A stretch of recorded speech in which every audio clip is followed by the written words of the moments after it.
그리스도인입니다. 네, 안녕하세요. 네, 선생님에게 이 인생의 비밀 소책자를 소개해 드리고 싶습니다.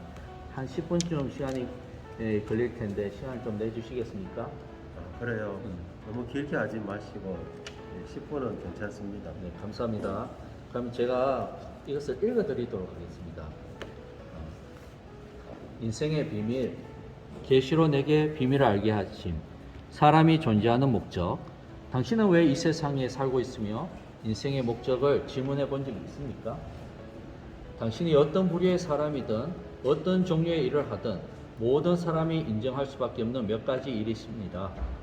금전이 사람을 만족해 할 수 없고, 학문도 사람을 만족해 할 수 없고, 향락도 사람을 만족해 할 수 없고, 성공도 사람을 만족해 할 수 없습니다. 왜 그렇습니까? 그 이유는 당신이 아직 하나님의 계획을 알지 못하기 때문입니다. 하나님의 계획. 하나님은 계획을 가지고 계십니다. 이 계획은 사람과 큰 관계를 갖고 있는데 성경은 이 계획을 하나님의 경륜이라고 부릅니다.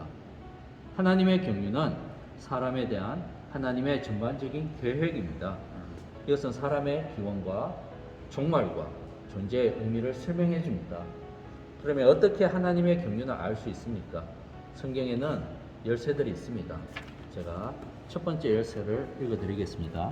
첫 번째 열쇠, 하나님의 창조, 인간 존재의 비밀을 열어줌. 사람에게 하나님의 형상이 있음.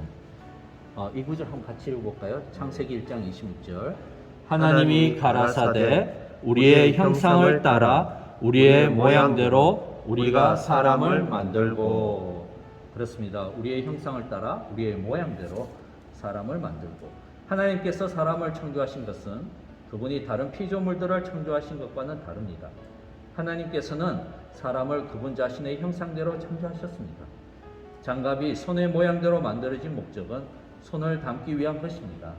마찬가지로 사람이 하나님의 형상대로 창조된 목적은 하나님을 담기 위한 것입니다.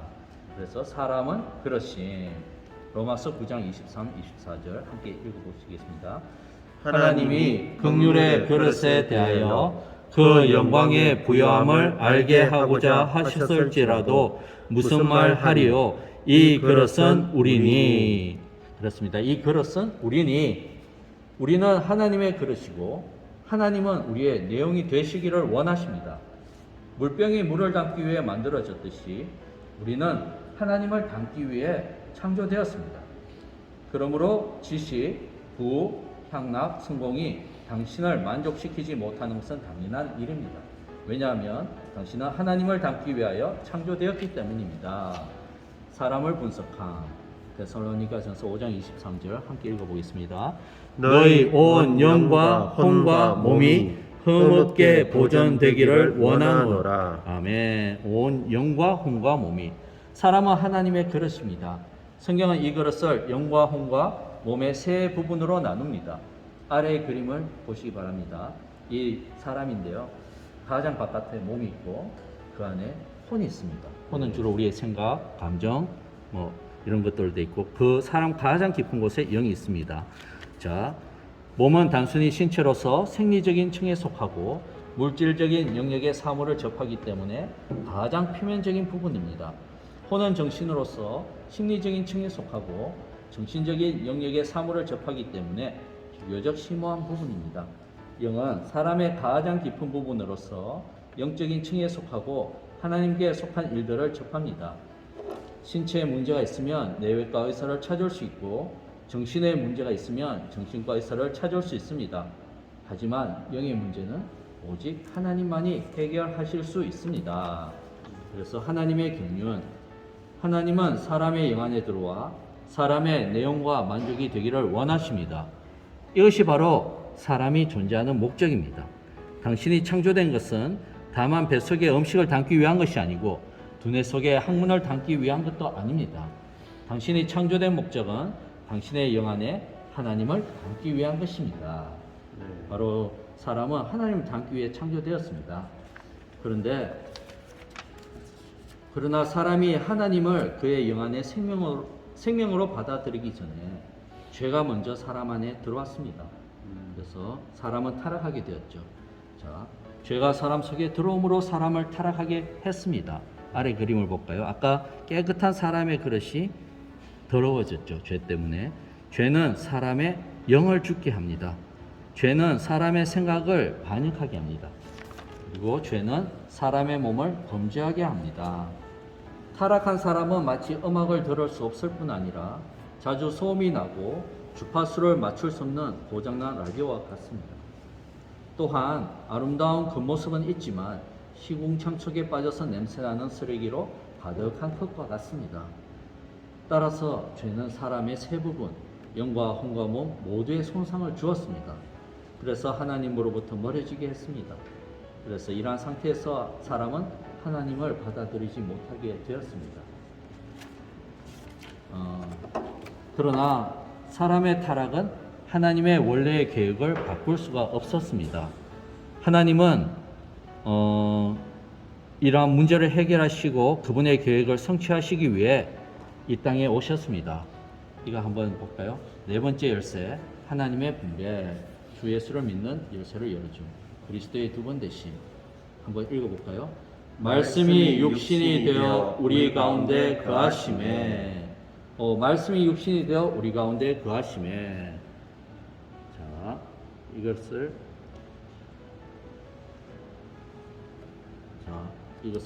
이 그림을 한번 보시겠습니까? 영혼 안에 계신, 제가 이걸 그대로 읽어드리겠습니다. 아래 그림을 함께 보겠습니다. 2000년 전에 하나님은 육신을 입고 이 땅에 오신 일이 있습니다. 이분의 이름이 무엇인지 아십니까? 혹시 예수입니까? 맞습니다. 이분은 바로 성령으로 잉태되어 처녀 마리아에게서부터 태어난 예수님이십니다. 이분은 인생을 33년 반 사시면서 완전한 하나님, 그리고 온전한 사람으로서 하나님의 신성한 속성들을 사람의 아름다운 미덕들로 표현하셨습니다. 또한 그분은 죄가 없으셨는데 하루는 십자가에서 죽으셨습니다. 왜 죽으셨는지 아십니까? 바로 우리의 죄들을 용서하시기 위하여 우리 대신 십자가에 죽으셨습니다.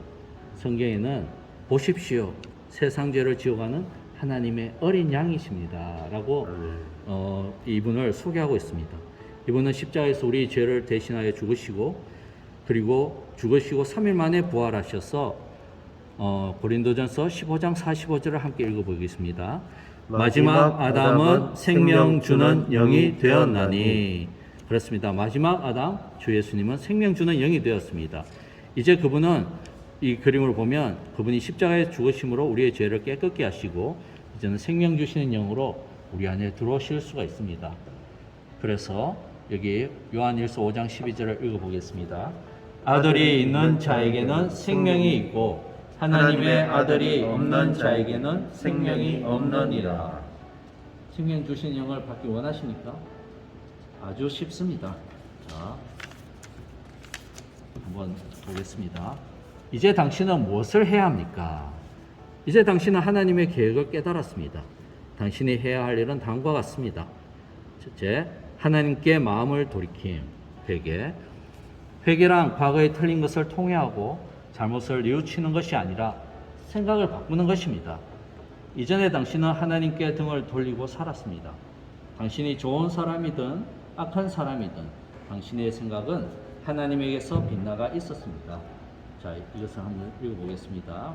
회개하라, 천국이 가까웠느니라. 그렇습니다. 회개하라, 천국이 가까웠느니라. 그리고 그 다음은 믿음, 영접함.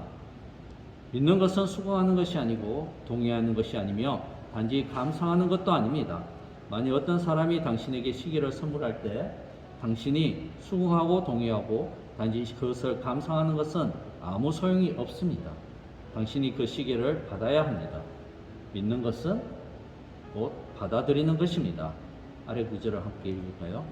영접하는 자, 곧 그 이름을 믿는 자들에게는 하나님의 자녀가 되는 권세를 주셨으니. 그렇습니다. 영접하는 자, 바로 받아들이는 자는 하나님의 자녀가 되는 권세를 받게 됩니다. 그러면 어떻게 받을 수 있을까요? 세 번째, 신앙, 부름.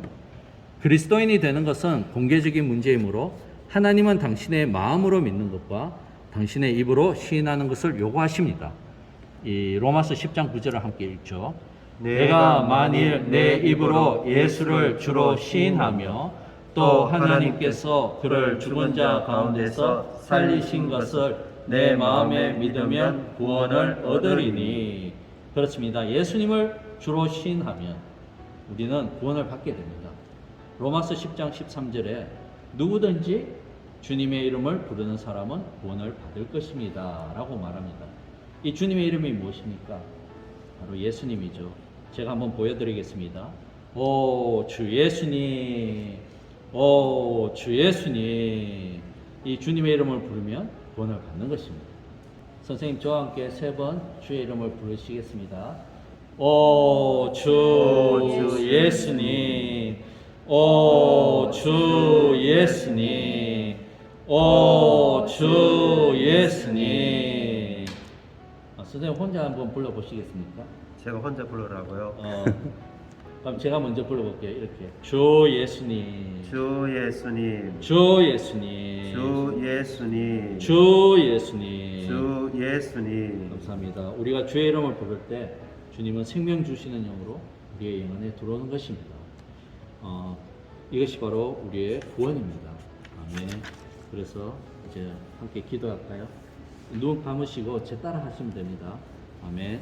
주 예수님, 주 예수님, 저는 죄인입니다. 저는 죄인입니다. 저에게는 주님이 필요합니다. 저에게는 주님이 필요합니다. 제 죄를 제하여 주시고 저희 죄를 제하여 주시고 제 영 안에 들어오소서. 제 영 안에 들어오소서. 하나님의 생명이 충만하도록 하나님의 생명이 충만하도록 저를 충만케 하소서. 저를 충만케 하소서. 주 예수님, 주 예수님, 이제 주님을 이제 주님을 제 구주와 생명으로 저의 구주와 생명으로 영접합니다. 영접합니다. 주님께 제 자신을 드립니다. 주님께 제 자신을 드립니다. 주님의 이름으로 기도합니다. 주님의 이름으로 기도합니다. 아멘.